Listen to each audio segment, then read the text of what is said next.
আমাদের কাজ, এক নম্বর কাজ হচ্ছে এখন পরিবর্তিত বাংলাদেশে কোনো ভারতীয় দালালকে আর জায়গা না দেওয়া। একদম সাফ কথা। বরং প্রত্যেকটা ডিপার্টমেন্টে যেখানেই তারা লুকিয়ে আছে ঘাপটি মেরে, এই প্রত্যেকটা ভারতীয় দালালকে এখান থেকে বের করতে হবে। আমি একা বললে আমি পারবো না, আপনি একা বললে আপনি পারবেন না।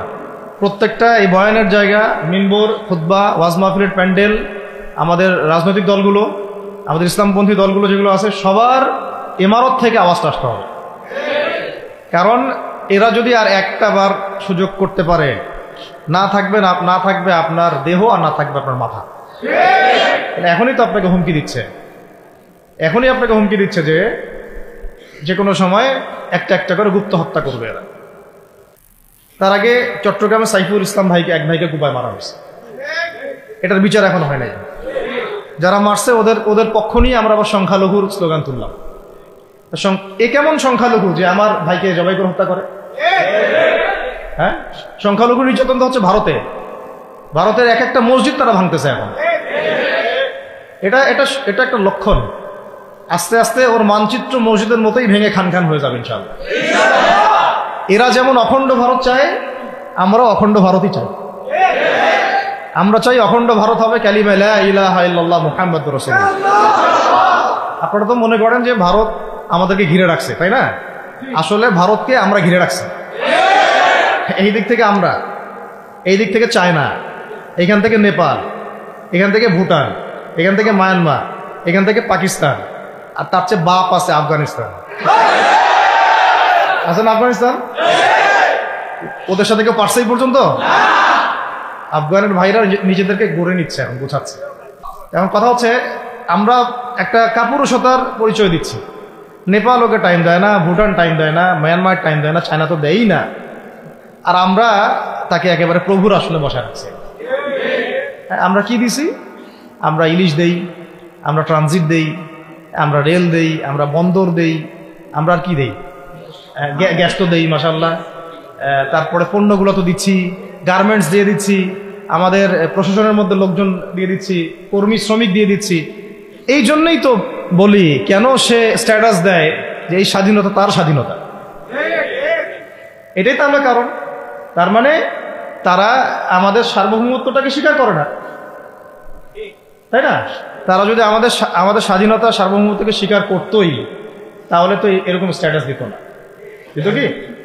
তো এখন কথা হচ্ছে, আমরা মাথা নত করার জাতি না। আমাদের নবী মুহাম্মদ সাল্লাল্লাহু আলাইহি ওয়াসাল্লাম মাথা উঁচু করে দাওয়াতি কাজ করছেন। মার খেলেও কখনো তিনি মাথা নিচু করেন নাই। সাহাবায়ে কেরাম রাদিয়াল্লাহু আনহুম আজমাইন মাথা উঁচু করে দাওয়াতের কাজ করছেন, কারো সামনে মাথা নত করেন নাই ইল্লাল্লাহ, আল্লাহ ছাড়া। মার খেয়েছেন, হিজরত করতে হলে হিজরত করেছেন, কখনো মানুষ গালি দিয়েছে, গালি সহ্য করেছেন, কখনো মদিনায় চলে যেতে হয়েছে, দেশ ছাড়তে হয়েছে, দেশ ছাড়ছেন। আবার কখনো ইসলামী রাষ্ট্র কায়েম করতে হয়েছে, রাষ্ট্রও কায়েম করছে। জিহাদ করার দরকার, জিহাদও করছে। কেতালের দরকার, কেতালও করছে। আস্তে আস্তে মক্কা বিজয় করছে, করেন নাই? সিরাত পড়তে হবে, সিরাতের ধারাগুলো আমাদেরকে বুঝতে হবে। এখন আমরা তো তার উত্তরসূরি, আমরা তাদের উত্তরসূরি। প্রথম কথা হচ্ছে, আমরা আমাদের নতজানু মনোভাবটাকে আগে ত্যাগ করতে হবে, এক নম্বর। আর অতীতের জীবনের যে ভুল ত্রুটিগুলো দ্রুত সংশোধন করতে হবে। এখন আর আমাদের হাতে অনেক লম্বা সময় আছে এমন না বিষয়টা। কত কি যে দ্রুত হয়ে যাবে আপনি হয়তো ভাবতেও পারবেন। বিশ্বটা খুব দ্রুত চেঞ্জ হচ্ছে। এই অল্প সময়ের মধ্যে আফগানের ভাইরা দাঁড়ায় গেছে, অল্প সময়ের মধ্যে সিরিয়া দেখলেন যে পরিবর্তন হয়ে যাচ্ছে ছিল, একই অবস্থা সিরিয়াতে হয়েছে। কিন্তু বাংলাদেশে এখন সেই অবস্থাটা নাই। কিন্তু বাংলাদেশে তাবলিগের মেহনত, আমর বিল মারুফ নাহি আনিল মুনকারের মেহনত তো চলবে। মানে তাবলিগের মেহনত, দাওয়াতের মেহনতটা চলবে। যদি কখনো বাংলাদেশে দেখা যায় যে দেশের শত্রুরা বা দ্বীনের শত্রুরা বা উগ্রবাদীরা এই দেশের স্বাধীনতা সার্বভৌমত্বের উপর আক্রমণ করে, তখন কি আমাদের উপরে জিহাদ ফরজ হবে কিনা? এখন যদি তাই হয়, এখন আপনাদের কি মনে হয় এটার সম্ভাবনা আছে না নাই? এটুকু ইন্টেলেকচুয়াল অবস্থা তো আপনাদের আছে, এটার সম্ভাবনাও হতে পারে, আজ হোক কাল হোক, হতেই পারে। তখন আমার প্রিপারেশনটা কি হবে সেটা আমাকে এখন জানতে হবে। আমার প্রিপারেশনটা কি হওয়া উচিত? প্রথম প্রিপারেশন হওয়া উচিত আগের সমস্ত জিন্দগিতে যা করছি নিজেকে আল্লাহর দিকে ফিরাই নিয়ে আসে। এটা প্রথম কাজ। যে আল্লাহর দিকে ফিরে আসে নাই, তার সাথে না জিহাদের সম্পর্ক আছে না কিতালের কোনো সম্পর্ক আছে, সে তো আল্লাহর পথেই নাই। তো প্রিয় যুবক ভাইরা, আগে প্রথম কথা হচ্ছে আগে আপনি আল্লাহর দিকে ফিরে আসেন, এক নম্বর। দ্বিতীয় কথা হচ্ছে এরপরে আমাদের প্রয়োজন শারীরিক প্রস্তুতি। শারীরিক প্রস্তুতি যেমনটা বললাম যে কোনো অবস্থাতেই আলেম ওলামাদেরকে, দায়ীদেরকে, মুফতিদেরকে, মুহাদ্দিসদেরকে, মাদ্রাসার শিক্ষকদেরকে, খতিবদেরকে ভিতরে ঢুকতে দেওয়া যাবে না। কারণ আপনাদেরকে যদি ভিতরে নিয়ে যাওয়ার স্কোপ পায় তারা নতুন করে আবারও কেউ, তাহলে আর সুস্থ রাখবে না, ফিজিক্যালি আপনি ঠিক থাকতে পারবেন না। অতএব একটা সামাজিক প্রতিরোধ গড়ে তুলতে হবে সবসময়। মানে একটা এলাকার মধ্যে একজন আলেম আছেন, সেই আলেমকে এলাকা থেকে নিতে পারবে না, তাকে নেওয়ার আগে 100 জনের উপর গুলি চালাইতে হবে, এমন একটা মুভমেন্ট থাকতে হবে। প্রতিবাদ না করলে আপনি বান্দরবনে যান, বান্দরবনের পাহাড়ি এলাকায় গিয়ে কোন একটা পাহাড়ি লোককে উঠাই নিয়ে আসেন, দেখি কত বড় সাহস আছে। আর্মি পর্যন্ত পারে না। কে পারে না? সেনাবাহিনী পারে না। পারে? পাহাড়িরা ওইখানে ঐক্যবদ্ধ হয়ে যায়, ওদের মহিলারা ঝাড়ু নিয়ে সামনে চলে আসে। এই আমাদের বান্দরবনের কথা বলতেছে। ওখানে যে কুকিচিং একটা ফ্রন্ট গঠন করছে সশস্ত্র বিদ্রোহীরা, ওই অংশটুকুকে নিয়ে একটা মাস্টার প্ল্যান আছে ওদের। ওই অংশটুকুতে তারা একটা খ্রিস্টান রাজ্য বা আলাদা একটা পাহাড়িদেরকে নিয়ে একটা রাষ্ট্র প্রতিষ্ঠা করতে চায়। এটা ওদের স্বপ্ন আর কি। এই উদ্দেশ্যে তারা হাঁটতেছে এবং তারা অস্ট্রেলিয়ান ভাষায় কথা বলে। ওখানে তারা পতাকা বানাইছে, মানচিত্র বানাইছে, এমনকি লাস্ট টাইম আমরা ওখানে গিয়ে শুনলাম যে মুদ্রাও নাকি বানাচ্ছে। মুদ্রা হাসতেছেন? বিষয়টা কত ডিপ। আমাদের রাষ্ট্রে যে কত সমস্যা, আর জানি না যারা দায়িত্বে আছে তারা কি করতেছে, আসলে কোন দিকটা সামাল দিচ্ছে। অর্থনৈতিক দিকটা দেখবে না এই পাহাড়ি এলাকার সমস্যাগুলো মেটাবে, নাকি আমাদের মুসলিম উম্মার অভ্যন্তরীণ সমস্যাটা মেটাবে, না শহীদ ভাইদের খবর নিবে, না পঙ্গু ভাইরা যারা পড়ে আছে হাসপাতালে তাদের খবর নিবে? সিনেমা দেখতে বসে গেছে। কোন আক্কেলে সিনেমা দেখেন আপনি? আপনার সিনেমা দেখার সময় কোথায়? আপনার সিনেমা দেখার সময় কোথায়? এই যে যতগুলো ভাই শহীদ হয়েছে তাদের পরিবারের খোঁজখবর নেওয়া লাগবে না? এবং যতগুলো ভাই এখন হাসপাতালে কাতরাচ্ছে তাদের সঙ্গে হাজার হাজার ছাত্র ভাই, তাদের চিকিৎসা করানো লাগবে না? যত মানুষকে গুম করা হয়েছে ওদেরকে মুক্ত করা লাগবে না?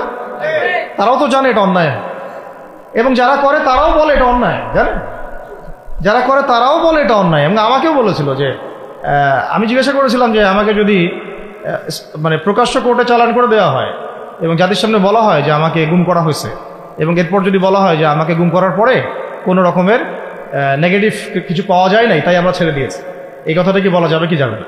তারা বলছে যে না, এটা বলা যাবে না, কারণ এই কাজটা তো মানবতা বিরোধী অপরাধ, এটা করলে তো বললে তো সবাই আবার বুঝে ফেলবে। তো এই হলো অবস্থা। ওখানে আমরা বুঝেছি যে বাংলাদেশের প্রশাসনে দুইটা ভাগ আছে।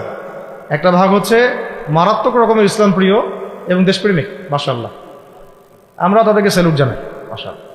কিন্তু আপনারা ভুল জায়গায় শ্রম দিচ্ছেন, আপনারা ভুল জায়গায় মেধা, শ্রম এবং আপনাদের জীবন নষ্ট করতেছেন। আপনাদের থাকা দরকার ছিল ওলামায়ে কেরামদের সাথে, তাহলে আপনাদেরকে টক্কর দিয়ে কেউ সামনে যেতে পারতো না। আপনারা খালিদ বিন ওয়ালিদ হতে পারতেন আমাদের, আপনারা কিন্তু ওমর ইবনুল খাত্তাব হইতে পারতেন। ওইখানে ঢুকে আপনারা শুধুমাত্র দুনিয়ার স্বার্থে সব নষ্ট করতেছেন। আমাদেরকে বলা হচ্ছে হুজুর বদদোয়া করিয়েন না, হুজুর ছেড়ে দিচ্ছেন, আমাদেরকে বদদোয়া দিয়েন না আবার বের হয়ে। আমাদের চাকরি এটা, ডিউটি এটা। এক ভাই আমাকে কোরআন এনে দিয়েছিল, নির্জনতা তো ওখানে, নির্জনতার সঙ্গী হচ্ছে কোরআন এবং নামাজ। তো এক ভাই দেখেছে আমি একটু নির্জন, মন খারাপ বসে আছে, একটা কোরআন নিয়ে এসে দিয়েছে, হুজুর কোরআন পড়েন আপনি, মন ভালো হবে। আর একজন এসে কোরআন নিয়ে চলে গেছে। কোরআন পড়ে ওখানে যদি আপনি আবার উল্টাপাল্টা কিছু করেন, ওদের নিয়ম নাই কোরআন দেওয়ার কি নাই, নিয়ম নাই। তো এই হলো অবস্থা। কথা হচ্ছে যে এই ভাইদেরকে মুক্ত করাও তো তাদের কাজ ছিল। যে ওলামায়ে কেরামদের একজনের উপরে 3টা 4টা 5টা 10টা করে মামলা এখনো ঝুলতেছে, তাদেরকে মুক্ত করা উচিত ছিল না? আর এই পুরো জুলুমের পিছনে যত জালেম ইনভলভ ছিল তাদেরকে আইডেন্টিফাই করে ভিতরে ঢুকানো উচিত ছিল না? হয়েছে সবকিছু? এই জিনিসগুলোর মধ্যে অনেক গ্যাপস আছে। এগুলো যদি এভাবে চলতে থাকে তাহলে আগামীতে আমরা যারা ইসলামিক রাজনীতি করবো বলে চিন্তা করতেছি বা ইসলামকে রাষ্ট্র ক্ষমতায় নিতে চাই, আমরাও কিন্তু বেগ পাবো, আর ভালো রকমের বেগ পাইতে হবে। আর বিগত সময় আমরা অনেক ভুল করছি, যেমন মন খারাপ করেন না এগুলো, আমরা ভুল করছি এই যে আমরা সেকুলারদেরকে অনেক বিশ্বাস করে ফেলছি, ওদের সাথে জোট করতে গেছি, ঠিক আছে, ওদেরকে আমরা ভাই বোন করার চেষ্টা করছি। আসলে এদের সাথে আর কাফেরদের সাথে কোনো পার্থক্য নেই। সেকুলারিজমে যারা আছে আর কুফার যারা, এদের মধ্যে কোনো পার্থক্য নেই। ওই কালিমা পড়া না পড়ার পার্থক্য, তো বাকি আপনার পিঠে ছুরি এরাও মারবে ওরাও মারবে। আর আমি ছোট মানুষ, ছোট জায়গা থেকে বলতে চাই যে আমাদের যে ওলামায়ে কেরামগণ মাঠে আছেন, যে রাজনৈতিক দলগুলো আপনারা মাঠে আছেন, এবার আপনারা কোনো রুটির টুকরার জন্য লড়বেন না, এবার পুরা রুটি নিয়ে লড়বেন। প্রত্যেক আসনে প্রার্থী দিবেন আপনারা, যেহেতু এর বাইরে সিস্টেম এখন অন্য সিস্টেমে যাওয়ার সুযোগ হচ্ছে না, তাহলে পুরা রুটিটার জন্য লড়তে হবে আপনাদের। আমাদের টার্গেট হচ্ছে এখন একটা ইসলামপন্থী সরকারকে রাষ্ট্র ক্ষমতায় নিয়ে যাওয়া, এটা আমাদের একটা প্রধান টার্গেট। এখন আমাদের এজেন্ডা স্পষ্ট, কোনো গোপন এজেন্ডা নাই। আমাদের কি নাই? কোনো গোপন এজেন্ডা নাই। আমরা চাই বাংলাদেশে এখন একটা ইসলামপন্থী রাষ্ট্র ব্যবস্থা গড়ে উঠুক, ইসলামপন্থী সরকার শাসন ক্ষমতায় আসুক। এটার জন্য আপনাদের সবার ভূমিকা আছে। কেউ কথা দিয়ে ভূমিকা রাখবেন, কেউ লিখবেন, কেউ বলবেন, কেউ যেভাবে হোক আপনাকে ভূমিকা তো রাখতেই হবে। কারো বসে থাকার সুযোগ নেই। এখন আর এই রাষ্ট্রটাকে ইসলামিক রাষ্ট্র হিসেবে গড়ার দায়িত্ব এখন সবার কাঁধে আসছে। আমরা আমাদের জায়গা থেকে বলতেছি, বাকি কাজ কিন্তু আপনাদেরকে করতে হবে। আল্লাহ পাক করার তৌফিক দান করেন। আর ইসলামপন্থী ভাইদের আপোষের যে দূরত্ব, এটা কমায় ফেলতে হবে। এই দূরত্ব রাখা যাবে না।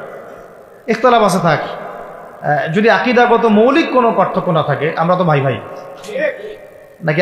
আমাদের চেয়ে কি মানে সেকুলার আমাদের বেশি বড় ভাই? আমাদের চেয়ে কি যে নাস্তিক মুরতাদের আমাদের বড় ভাই? কমিউনিজমে যারা আছে ওরা আমাদের বড় ভাই না? এই গণতন্ত্রপন্থী যারা একবারে কট্টর, ওরা আমাদের দিনী ভাই নাকি? আমাদের তো ভাই, সোজা কথা হচ্ছে ইন্নামাল মুমিনুনা ইখওয়া, ইন্নামাল মুমিনুনা, মুমিন যারা মুমিন ভাই, মুমিনে কি ভাই, খালাস। আল মুসলিম ওয়া আখুল মুসলিম, মুসলিমের ভাই কি মুসলিম, খালাস, এইটুক। মুসলিম আমার ভাই, মুসলিম আমার ভাই। এখন যারা এদেশের রাষ্ট্র ক্ষমতা ইসলামকে চায় না, তারা আমাদের ভাই না। সে যে কোনো নামেই আসুক, এক্স ওয়াই জেড, দেখার দরকার নেই। এক্স নামে আসুক, ওয়াই নামে আসুক, জেড নামে আসুক, যারা রাষ্ট্র ব্যবস্থা ইসলামকে চায় না, তারা আমার ভাই, খালাস, সোজা কথা। এখন রাষ্ট্র ব্যবস্থা ইসলাম চায় যে ভাইরা আমাদের, ওই ভাইদেরকে একসাথে থাকতে হবে। আল্লাহর কসম করে বলতেছি, ইনশাআল্লাহ যদি এই ভাইরা আমরা একসাথে থাকতে পারি, এর সাথে আমরা দায়ীরা, তালেবে ইলমরা এবং আপনারা তো যুব সমাজ আছেন, আমাদেরকে টক্কর দিয়ে বাংলাদেশের রাষ্ট্র ক্ষমতায় কেউ যাইতে পারবে না ইনশাআল্লাহ। সবাইকে ভূমিকা রাখতে হবে। এখন অন্য আলোচনা চেয়ে এই আলোচনাটাই বেশি দরকার। অন্য আলোচনা অনেক শুনছেন জীবন, এখন বাংলাদেশের দরকার একটা ইসলামপন্থী রাষ্ট্র ব্যবস্থা। এর বাইরে কোনো আলাপ নাই। এখন এটা প্রতিষ্ঠা করার জন্য কি করতে হবে সেটা ফিকির করা। তো কি করতে হবে বলেন? প্রথম কথা হচ্ছে আমাদেরকে আগে বৈশ্বিক জালেমদেরকে চিহ্নিত করতে হবে। পুরো বিশ্বে কারা জালেম, এটা কি চিন্তা করা বাকি আছে? এখানে তো স্পষ্ট যে পুরো বিশ্বের জুলুম জালেমের শক্তির কেন্দ্রস্থল কোনটা, সেখান থেকে সব মাস্টার প্ল্যান হচ্ছে। আর যদি ওই ইসরায়েল, ওই আমেরিকার কোন সেবা দাসকে আমরা ক্ষমতায় নিয়ে আসি, আমাদের ভুল হবে না? ছাত্র ভাইরা এই ভুলটা করছে, ছাত্র ভাইরা ভুলটা করছে, কারণ আপনাদের দিনের জ্ঞানের বুঝের কারণে করছে, বুঝের অভাবের কারণে করছে। ঠিক আছে, ঠিক আছে, এখন যে মানে সম্ভাবনা শেষ হয়ে গেছে এমনও না।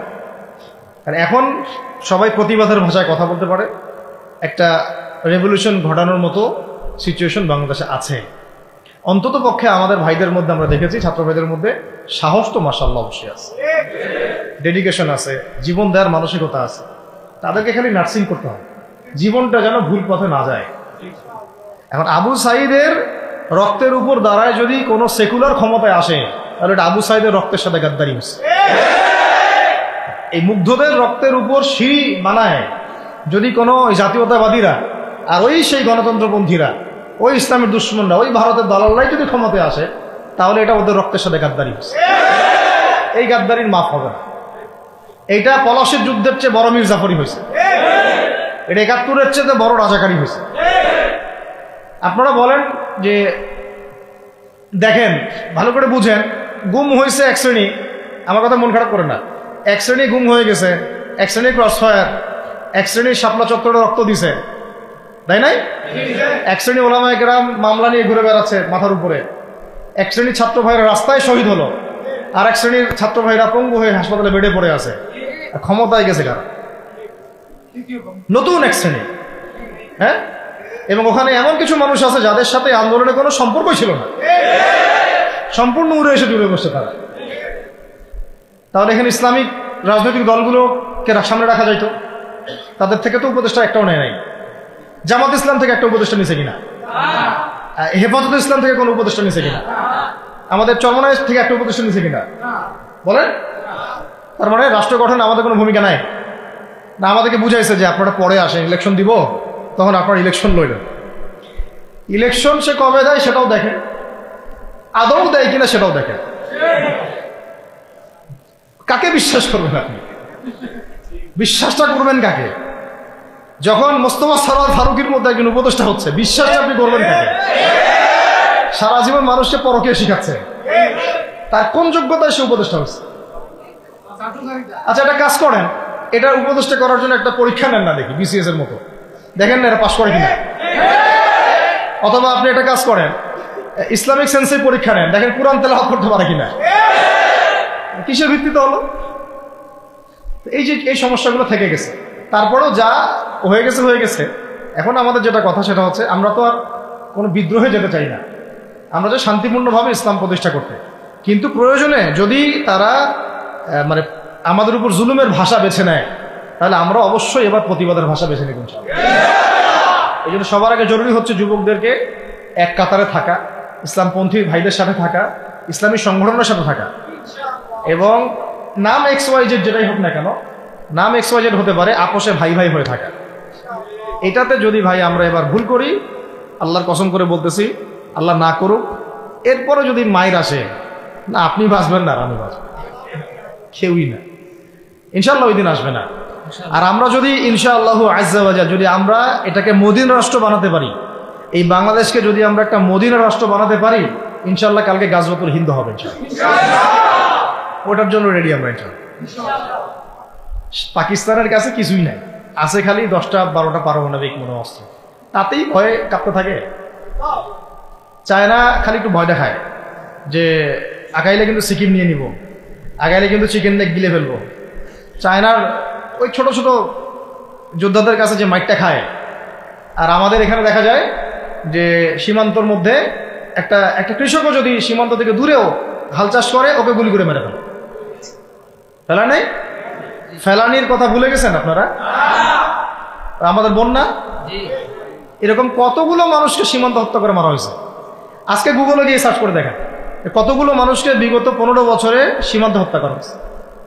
তো এখানে আমাদের স্বাধীনতার প্রশ্ন আসে না, এখানে গণতন্ত্রের কথা আসে না, সার্বভৌমত্বের কথা আসে না, না, বরং তারা ক্ষমতার জন্য ওদের কাছে ইমান বিক্রি করে দিয়েছে। ক্ষমতার জন্য এই উগ্রদের কাছে, মানে উগ্র হিন্দুত্ববাদীদের কাছে ওরা তাদের ইমান, ওদের আমল, ওদের তাকওয়া, ওদের দিন সব বিক্রি করে দিচ্ছে। এই জন্য আমি আগে বলেছি একটা লেকচারে যে আমরা যদি বিরিয়ানি খেতে চাই, আপনি যদি বিরিয়ানি খেতে চান, একটা পাত্র নেবেন কি না? আচ্ছা, পাত্রটা যদি ময়লা থাকে খাবেন? পাত্র অনেক ময়লা আছে, আপনি কি ওইখানেই বিরিয়ানি ঢালবেন, ঢেলে খাওয়া শুরু করবেন? সবার আগে আপনি কি করেন? এটাকে ধোন, পরিষ্কার করেন, তাই না?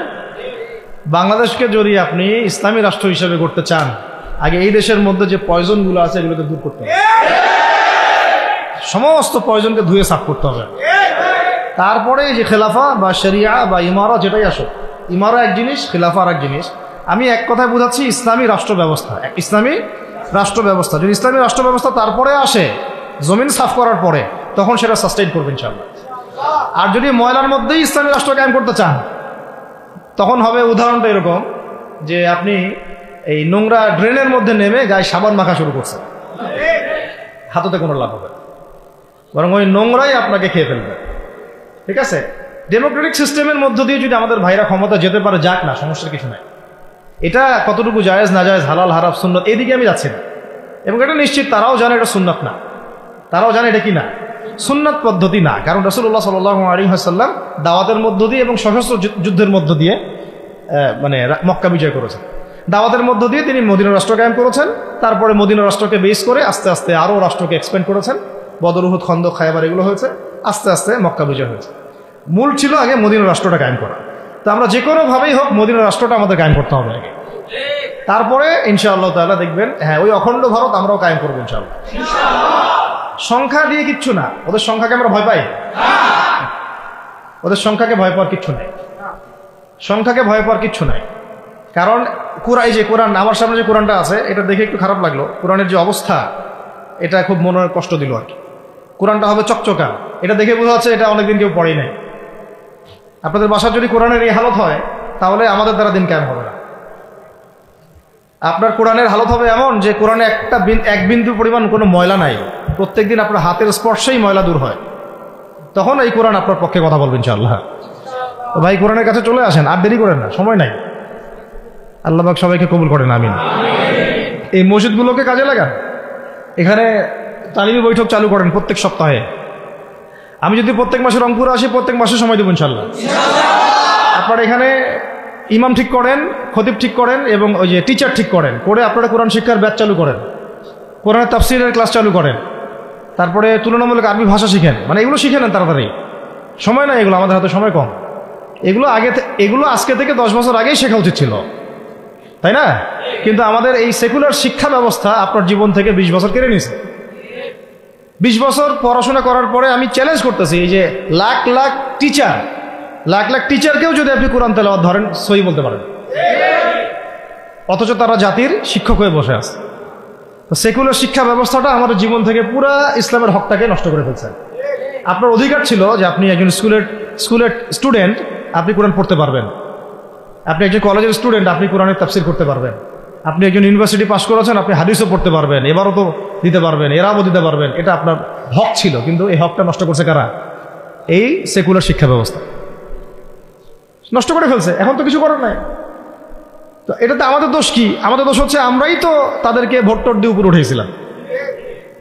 আমাদের বাপরা উঠাইছে, আমাদের বাবারা উঠাইছে, তার বাবার উঠাইছে। তা আমরা তো ওই সময় ইনসাফ করি নাই, ফল আমাদেরকে ভোগ করতে হয়েছে। আপনার এই প্রসঙ্গটা দুটো কথা বলেই ফেলি, নাহলে আমি মানে হকাদায় হয় না।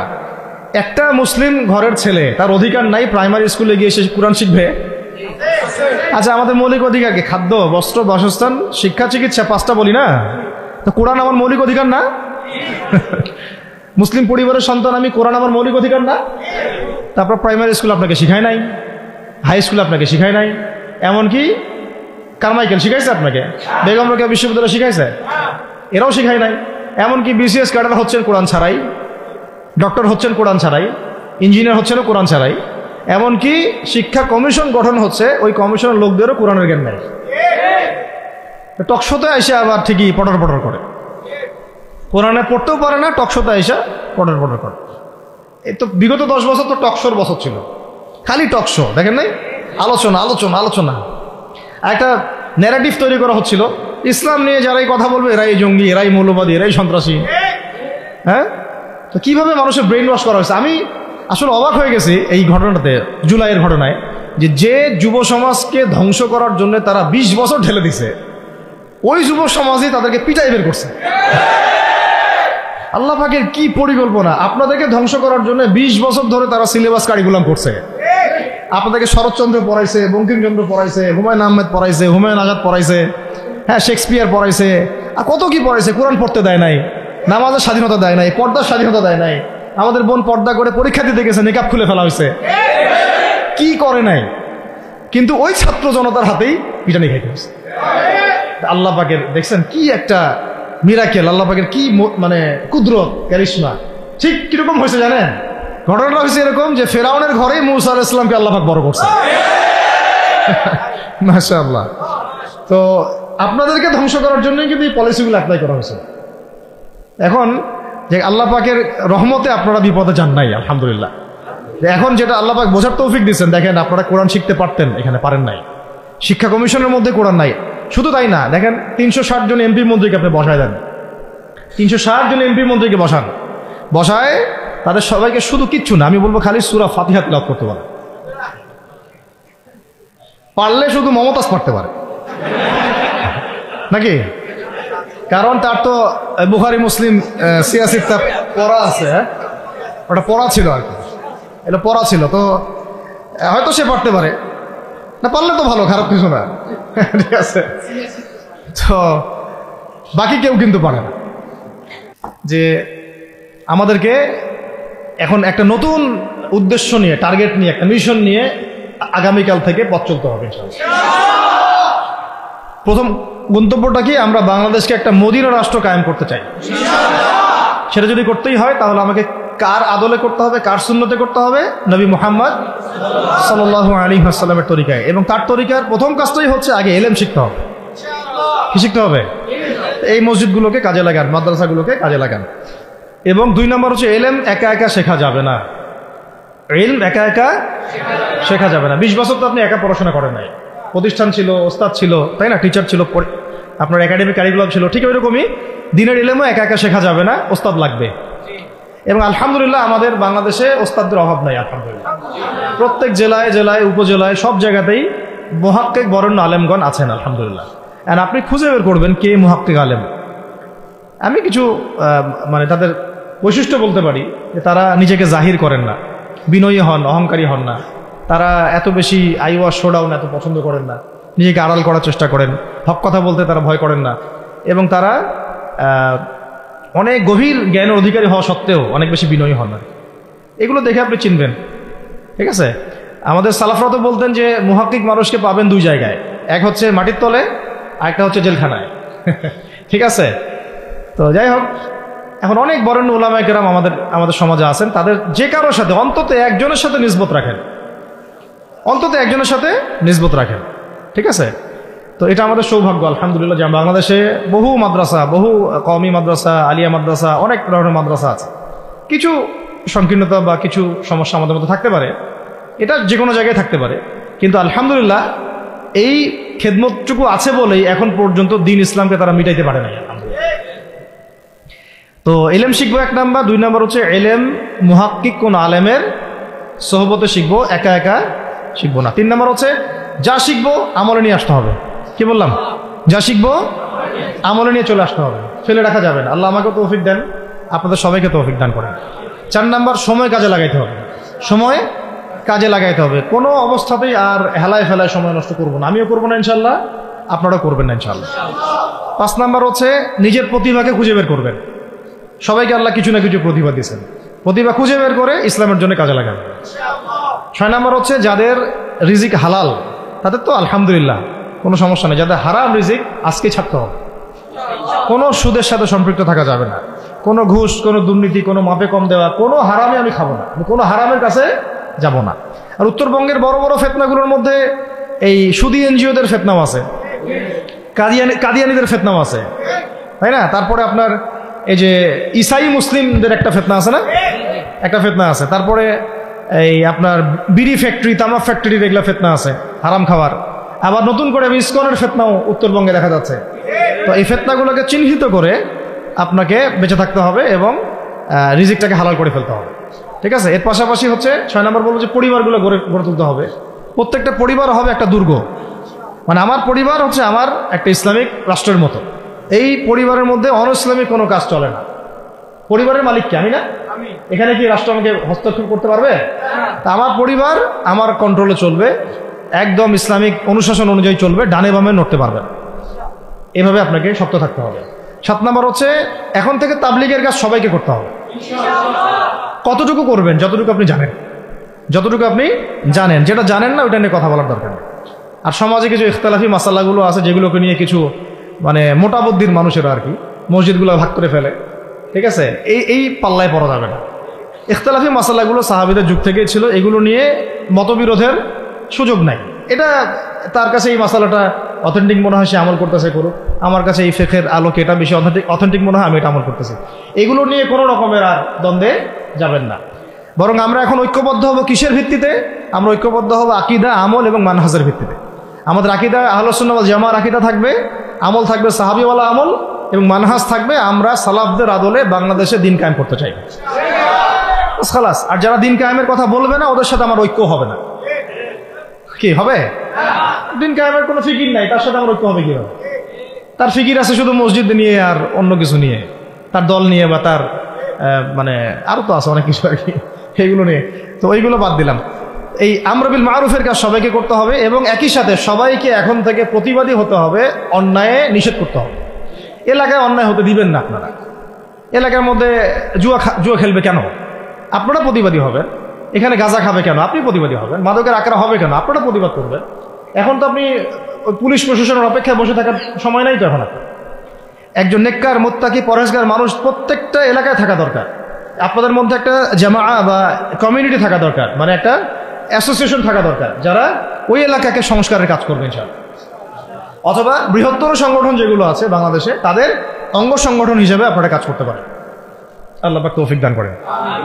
মানে একটা চেইন অফ কমান্ড গড়ে তুলতে হবে দেশব্যাপী। এটা অলরেডি আছে এবং নতুন করেও যদি কেউ চায় যে আমি কিছু অ্যাসোসিয়েশন করব যেটা আমর বিল মারুফের কাজ করবে, নাহিয়ানিল মুনকারের কাজ করবে, তাহলে এটা করতে পারেন ইনশাআল্লাহ। আর এর সাথে আমি বলবো যে আমাদের জান, মাল, সময়, শ্রম, কয়টা কথা বললাম? জান, মাল, সময় এবং শ্রম। জান, আমাদের মাল, আমাদের সময়, আমাদের শ্রম, এই চারটা জিনিসকে আল্লাহর জন্য ওয়াকফ করে দিতে হবে। দুনিয়াতে মুসাফির আমরা, দুনিয়াতে কি আমরা মুসাফির। আমাদেরকে পাঠানোই হয়েছে আল্লাহর ইবাদত করার জন্য। এবং শুধু একা ইবাদত করবো কেন? আমি কি স্বার্থপর? আমার পরিবারটাও করতে হবে। এবং শুধু পরিবার কেন করবো? আমার সমাজটাও করতে হবে, আমার রাষ্ট্রটাকেও করতে হবে। কারণ রাষ্ট্রীয় কাঠামোতে ইসলাম না থাকলে আমি সমাজ চেঞ্জ করতে পারবো না। সহজ কথা, সব কথা কিন্তু ওই গোড়াতে গিয়ে ঠেকতেছে। কারণ রাষ্ট্র ব্যবস্থায় যদি ইসলাম না যায়, রাজনীতির মধ্যে ইসলাম যদি না যায় এবং একটা ইসলামিক শরিয়া ভিত্তিক বা ইমারা ভিত্তিক রাষ্ট্র যদি কায়েম না হয়, এই শব্দগুলো হয়তো তারা বুঝে না। মানে ইসলামী একটা রাষ্ট্র ব্যবস্থার কাঠামো যদি না থাকে, তাহলে আপনি ব্যাংকিং সিস্টেমকে সংস্কার করতে পারবেন না, সুদের মধ্যে সংস্কার আনতে পারবেন না, শুধু এনজিওর বিরুদ্ধে আপনি কোনো পদক্ষেপ নিতে পারবেন না, আপনি সমাজের এই যে ফাসাদ, নোংরামি, এগুলো বন্ধ করতে পারবেন না, আপনি এই যে কাদিয়ানি মতবাদের বিরুদ্ধে কিছু করতে পারবেন না, ওদের অর্থনৈতিক ডানা আপনি কাটতে পারবেন না, ওদের পলিটিক্যাল সাপোর্ট আপনারা কাটতে পারবেন না। তারপরে ওই জায়গায় ইসলাম না গেলে এই সাংস্কৃতিক আগ্রাসনগুলো কাটাতে পারবেন না। পাশের প্রতিবেশী রাষ্ট্রদের যে আগ্রাসী ভূমিকা, এগুলোর ব্যাপারে আপনি কোনো পদক্ষেপ নিতে পারবেন না। তাই ওই জায়গা পর্যন্ত যদি না যেতে পারি আমরা, তাহলে কথাগুলো শুধু বলাই হবে, কোনো বাস্তবায়ন হবে না। অতএব আমাদের মূল কাজ একটা, এখন ওই উপরের লেভেলে ইসলামকে নিয়ে যাওয়া। এই কাজগুলোর মধ্য দিয়ে আমরা ইসলামকে নিয়ে যাবো ইনশাআল্লাহ তাআলা। আর সর্বোপরি আসন্ন সময়গুলোতে যখন ওলামায়ে কেরাম, আমাদের বরেণ্য আলেমগণ, আমাদের বরেণ্য ওস্তাদগণ এবং আমাদের তুল্লাবরা, আমাদের জামাআগুলো, আমাদের ইমারাগুলো এবং আমাদের ইসলামী সংগঠনগুলো, তারা যখন মাঠে থাকবে, তখন তাদেরকে একা ছেড়ে দেওয়া যাবে না। মই দিয়ে গাছে উঠায় মই টানা যাবে না। শাপলা চত্বরে এই কাজটা করছেন আপনারা, কিন্তু শাপলাতে কিন্তু এই কাজটা হয়েছে। ওখানে কিন্তু এতগুলো ভাইয়ের ওখানে শহীদ হওয়ার কথা ছিল না, এত সহজ ছিল না বিষয়টা। কিন্তু কিছু ভাই ছিল ওখানে আমাদের সাথে প্রতারণা করেছে, মই দিয়ে আমাদের কিন্তু মই টেনে নিছে, আমাদেরকে উপর উঠাই দিছে। এরপর থেকে তো কত জেল, কত জুলুম, কত মামলা মোকদ্দমা, কত গুম হয়ে গেল। শাপলার পর থেকে হিসাব করেন তো। এবার এই ভুলগুলো আর করতে যায় না, এই মুনাফিকিগুলো আর কেউ করতে যায় না আল্লাহর ওয়াস্তে। আপনারা ওলামায়ে কেরামদের সাথে থাকেন, হাত শক্ত করেন, মই দিয়ে আবার গাছে উঠায় মই টানে নিয়েন না। আমি কি বুঝতে পারছি? বুঝতে পারি নাই মনে হয়। অর্থাৎ ওলামায়ে কেরামগণ যখন মাঠে থাকবেন, ইসলামী সংগঠনগুলো যখন মাঠে থাকবে, আপনাদেরকে আমরা পাশে চাই। পাশে পাবো তো ইনশাআল্লাহ। আল্লাহ পাক যেন আমাদের সবার এই আওয়াজকে কবুল করেন। আমি আল্লাহ পাক আমাদেরকে কবুল করেন, আমাকে কবুল করেন, আপনাদের সবাইকে কবুল করেন। আমাদের গন্তব্য একদম স্পষ্ট, হয় খেলাফা না হলে শাহাদা, হয় খেলাফা না হলে শাহাদা। ইনশাআল্লাহ তাআলা দুটোর যেটাই হোক না কেন আমরা সফল। আল্লাহ পাক আমাদের সবাইকে এই কথাগুলো বোঝার ও আমল করার তৌফিক দান করেন।